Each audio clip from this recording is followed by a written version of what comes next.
Hi எல்லாருக்கும் வணக்கங்க. Welcome back to அதியும்னானும். இன்னைக்கு அதியும்னானும்ல ஒரு vlog தான் பார்க்க போறீங்க. என்னோட ஈவினிங் ரொட்டீன். ஸோ கார்டன் நல்லா காட்டி ரொம்ப நாள் ஆயிடுச்சு. நிறைய பேர் கேட்டே இருந்தீங்க. இப்போ வந்து குளிர்றக்கு ஆரம்பிச்சிருச்சு. ஸோ இலைகள்லாம் கலரே மாற ஆரம்பிச்சிருச்சு. சீக்கிரம் போயிடும்னு நினைக்கிறேன். ஸோ வெண்டைக்காய் நல்லா காய்ச்சிட்ருக்கு. அப்புறம் தக்காளி செடியெல்லாம் பார்த்திங்கன்னா கலரே மாறுறக்கு ஆரம்பிச்சிருச்சு. அதே மாதிரி தான் கத்திரிக்காய் செடியும். கீரைகள்லாம் நிறையா டைம் நான் போட்டு எடுத்துட்டேன். புதினா ஆகட்டும், கீரைகள் அதெல்லாம் நிறையா டைம் போட்டு எடுத்துட்டேன் நான்.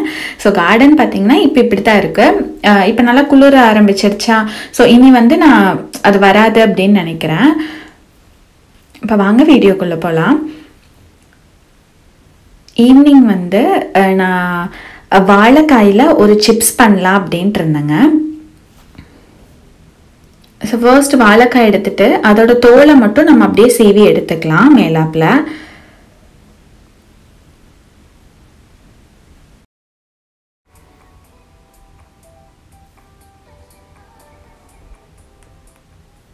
நான் சொன்னது போல் 4 பக்கமும் தோல் சீவி நான் எடுத்துக்கிட்டேன்.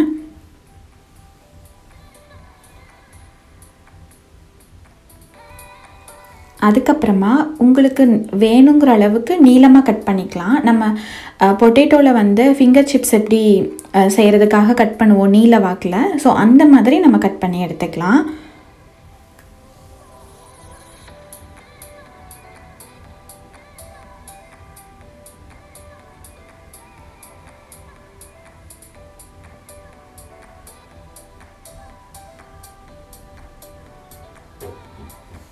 நான் எல்லாத்தையும் கட் பண்ணி எடுத்துக்கிட்டேங்க இந்த மாதிரி. இப்போ இதை வந்து சூடான தண்ணியில் போட்டு ஒரு 50% 50% வேக வச்சு எடுத்துக்கலாம். அதிகமாகவும் வேக வச்சிடக்கூடாது.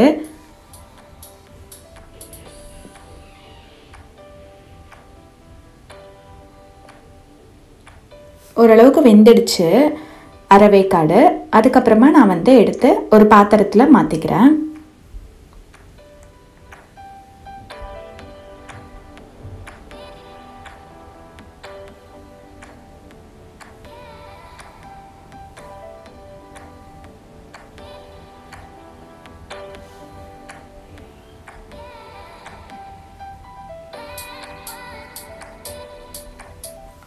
இதுக்கு என்னென்னலாம் போட்டு மிக்ஸ் பண்ணுறதுன்னு பார்த்துக்கலாம். நான் அது வந்து ரொம்பவே நீட்டமாக இருக்குங்கிறக்காக மறுபடியும் ஒரு சென்டரில் ஒரு கட் போட்டுக்கிட்டேன்.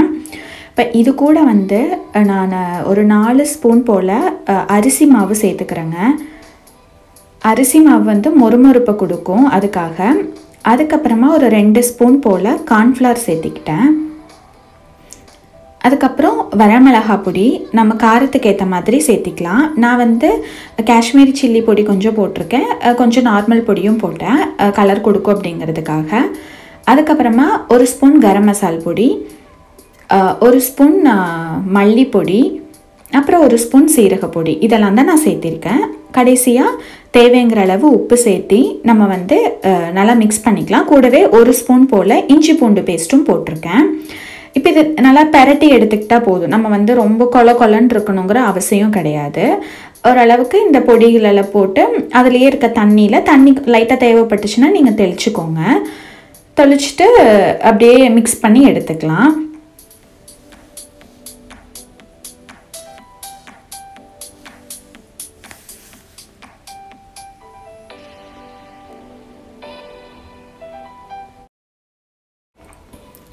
நான் எல்லாமே பிசைஞ்சு விட்டுட்டேங்க. பார்த்திங்கன்னா உங்களுக்கு இந்த மாதிரி பதத்தில் கிடைக்கும். இது வந்து எண்ணெயில் போட்டு எடுக்கிறப்ப நல்லா கிறிஸ்பியாக டேஸ்ட்டாக இருக்கும். உப்பு மட்டும் கரெக்டாக இருக்கான்னு செக் பண்ணிக்கோங்க. இப்போ ஒரு வடக்கல் நம்ம வச்சுட்டு அதில் வந்து தேவைங்கிற அளவு எண்ணெய் ஊற்றிக்கலாம்.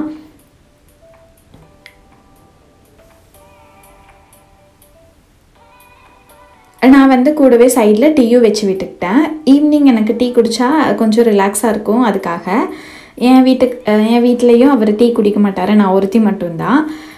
இப்போ எண்ணெய் சூடானதுமே நம்ம இந்த வாழைக்காய் மிக்ஸ் பண்ணி வச்சுருக்கோம்லங்க, அதை போட்டு நம்ம எடுத்துக்கலாம். கொஞ்ச நேரம் நல்லா நுரையெல்லாம் அடங்குற வரைக்கும் நம்ம விட்டு 2 பக்கமும் திருப்பி போட்டு வேக வச்சு எடுத்துக்கலாம். டேஸ்ட்டு ரொம்ப அட்டகாசமாக இருந்தது. கண்டிப்பாக நீங்கள் வாழைக்காய் வாங்கினீங்கன்னா இந்த மாதிரி செஞ்சு பாருங்கள். குழந்தைகளுக்கும் ரொம்ப பிடிக்கும். அதிரனும் விரும்பி சாப்பிட்டா.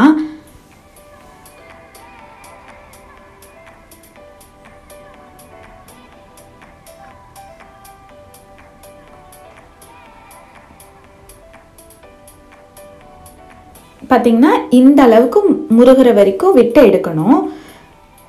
சாப்பிட்றதுக்கு ரொம்ப நல்லா இருந்தது. அடுத்தது உங்கள் எல்லாத்துக்கூடயும் நான் ஒரு டின்னர் ரெசிபி ஷேர் பண்ணுறேன். இது என்னன்னு பார்த்தீங்கன்னா இடியாப்பம். நாங்கள் எங்கள் வீட்டில் எப்படி செய்வோம் அப்படின்னு காட்டுறேன். ஆக்சுவலாக ஊரில் வந்து நான் இட்லி ஊற்றி நாங்கள் அப்படி தான் செய்வோம், அதில் பிழிஞ்சு செய்வோம். இங்கே வந்து அந்த மாதிரியெல்லாம் ஃபெசிலிட்டி எங்கிட்ட அது இல்லை அப்படிங்கிறங்காட்டி நான் மாவில் ரைஸ் ஃப்ளார் இருக்குல்லங்க, அது 1 கப் ஊற்றிக்கிட்டேன். அது கூட தேவைங்கிற அளவு தண்ணி சேர்த்துக்கிட்டேன். தண்ணி சேர்த்துக்கிட்டு தண்ணி வந்து நல்லா சுடு தண்ணியாக ஊற்றணும். இப்போ ஸ்பூனில் வச்சு மிக்ஸ் பண்ணி விட்டுக்கலாம். இதை வந்து கொஞ்சம் கொஞ்சமாக சுடு தண்ணி ஊற்றி நம்ம ஸ்பூனில் வச்சு ஃபஸ்ட்டு மிக்ஸ் பண்ணி விட்டுக்கணும்.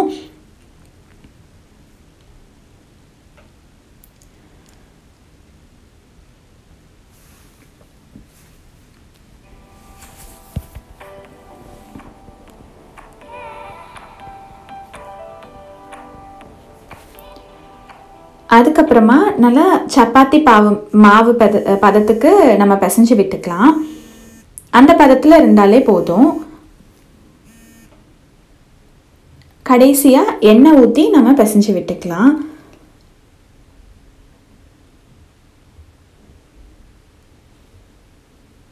அவ்வளோதாங்க. இப்போ வந்து இட்லி பாத்திரத்தை நான் வச்சுட்டு தண்ணி ஊற்றி வச்சுட்டேன். அது கொதிச்சுட்ருக்கட்டும் இட்லி பாத்திரம். இப்போ இது வந்து நான் ஊர்லேருந்தே கொண்டு வந்துட்டேங்க. அந்த முறுக்கு புளியறது கூடவே எனக்கு வந்து அம்மா இந்த மாதிரி குட்டி குட்டி ஹோல்ஸ் இருக்கிறதும் இருக்க மாதிரி தான் வாங்கி கொடுத்தாங்க.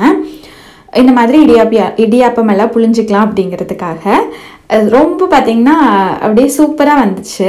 நான் இது ஒரு டைம் ட்ரை பண்ணி பார்த்தேன், ரொம்ப நல்லா வந்தது. அதனால தான் உங்கள் எல்லாத்துக்கூடயும் ஷேர் பண்ணணும் அப்படின்ட்டு நான் அந்த ரெசிபி உங்கள் கூட ஷேர் பண்ணுறேன். இப்போ எல்லாம் ஃபுல்லாக பிழிஞ்சு விட்டுட்டு நல்லா இட்லி பாத்திரத்தில் தண்ணி கொதிச்சதுக்கப்புறம் இதை நீங்கள் இப்படி பிழிஞ்சு விட்டுக்கணும்.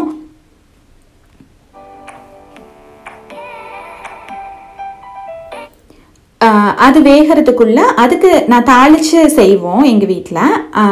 அதுக்கு தேவையான வெங்காயம் தக்காளி அதெல்லாத்தையும் கூடவே நான் கையோட கட் பண்ணி வச்சிடுறேன்.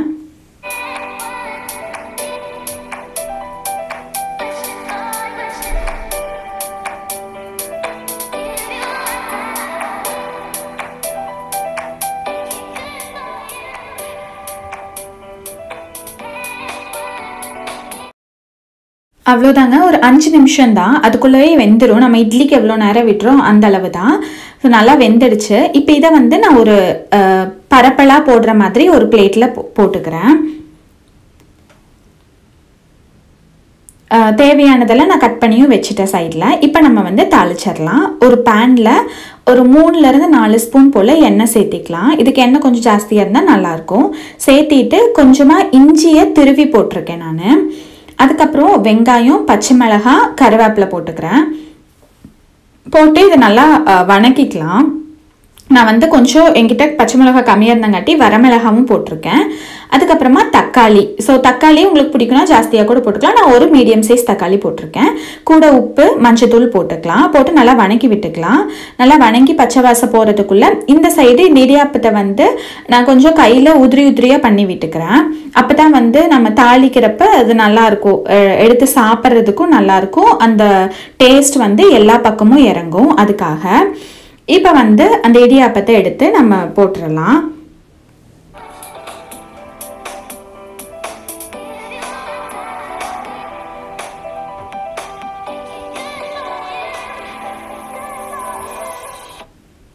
போட்டு நீங்கள் நல்லா இப்படி மிக்ஸ் பண்ணி விட்டுக்கிட்டிங்கன்னா அப்படியே கலர்ஃபுல்லாக கலரு அப்புறம் அந்த எசன்ஸ் எல்லாமே இதுக்குள்ளே ஃபுல்லாக இறங்கிடும்.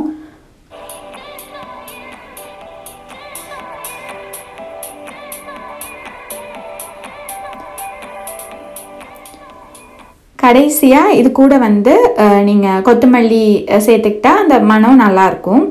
அவ்வளோதாங்க. உப்பு பத்தலைன்னா கடைசியாக வேணுன்னா உப்பு லைட்டாக தூவி விட்டுக்கோங்க. ஏன்னா ஆல்ரெடி நம்ம இடியாப்ப மாவுலேயும் உப்பு போட்டிருப்போம், வெங்காயம் வணங்குறதுக்கும் போட்டிருப்போம். அவ்வளோதாங்க, ரெடி ஆகிடுச்சு. இது என்னோட ரொம்ப ஃபேவரேட்டான டிஷ்ஷும் கூட. ரொம்ப நல்லா இருந்தது. நீங்களும் வீட்டில் ட்ரை பண்ணி பாருங்கள், இது ரொம்ப ஈஸி தான். இது கூட தேங்காய் சட்னி வச்சு சாப்பிட்டா அட்டகாசமாக இருக்கும்.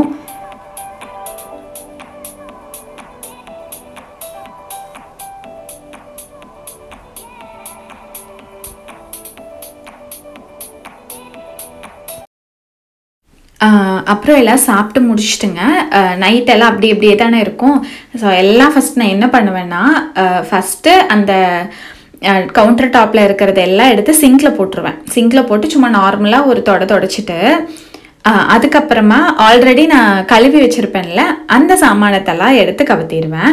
அதுக்கப்புறம் தான் கழுவி வைக்கிறதுக்கும் கரெக்டாக இருக்கும். ஈவினிங் ஒரு வாட்டி கழுவிட்டேன், அந்த மாவெல்லாம் பிழிஞ்ச வரைக்கும் கழுவிட்டேன். அதுக்கப்புறம் சாப்பிட்டு இருக்கிறது மட்டும்தான்.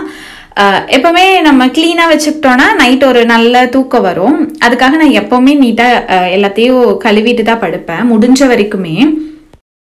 நான் சொன்ன மாதிரி பாத்திரத்தெல்லாம் எடுத்து கவுத்தியாச்சு. அடுத்தது நான் சிங்க்குள்ளே போட்ட சாமானத்தை நான் வாஷ் பண்ணி வச்சுருவேன். கவுத்தி வச்ச சாமானத்தை எடுத்து வச்சாதான் இடமும் காலியாகும். ஸோ நம்ம இதை கவுத்துறக்கும் நல்லாயிருக்கும்.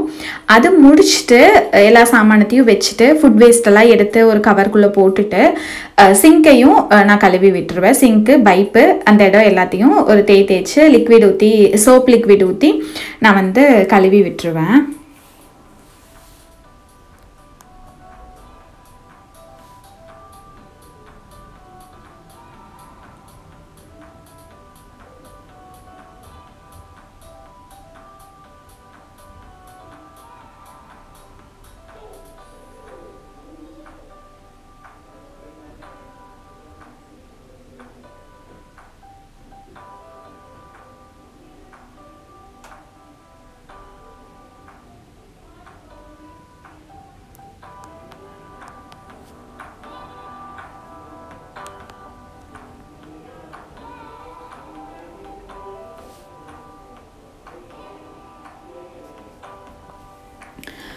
கழுவி முடிச்சுட்டு கையோட ஃபுட் வேஸ்ட்டையும் எடுத்து கொட்டிட்டு வந்துடுவேன்.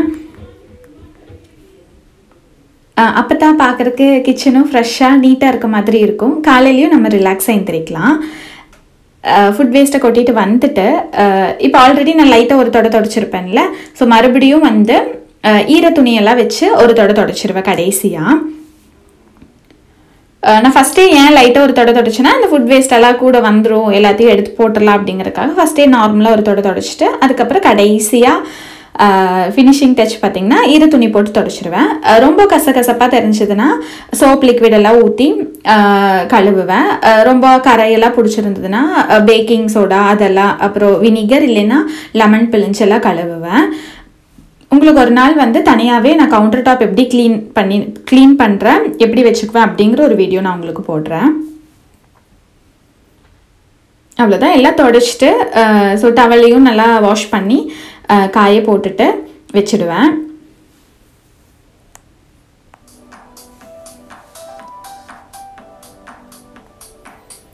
அவ்வளோதான், என் வேலை முடிஞ்சுதுங்க. இப்படி தாங்க என்னோடய ஈவினிங் டு நைட் ரொட்டீன் இருக்கும். உங்கள் எல்லாத்துக்கும் இந்த வீடியோ பிடிச்சிருக்கும் அப்படின்னு நினைக்கிறேன். கூடவே இப்போ வந்து அம்மா வீடு புண்ணியாஜனம் நடந்தது இல்லைங்க, அந்த ஒரு சில ஃபோட்டோஸ் ஷேர் பண்ணுறேன் பாருங்கள்.